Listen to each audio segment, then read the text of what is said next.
ನಮಸ್ಕಾರ ಎಲ್ಲರಿಗೂ. ಇದು ಮಂಗಳವಾರದ ಮಿನಿ ಬ್ಲಾಗು. ಮಂಗಳವಾರ ಅಮಾವಾಸ್ಯೆ ಆಗಿದ್ದರಿಂದ ನಾವೆಲ್ಲರೂ ದೇವಸ್ಥಾನಕ್ಕೆ ಹೋಗಿದ್ವಿ.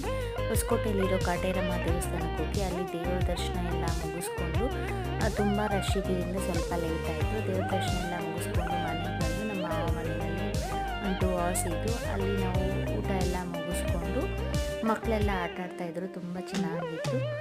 ಒಂದೇ family get together. Thank you.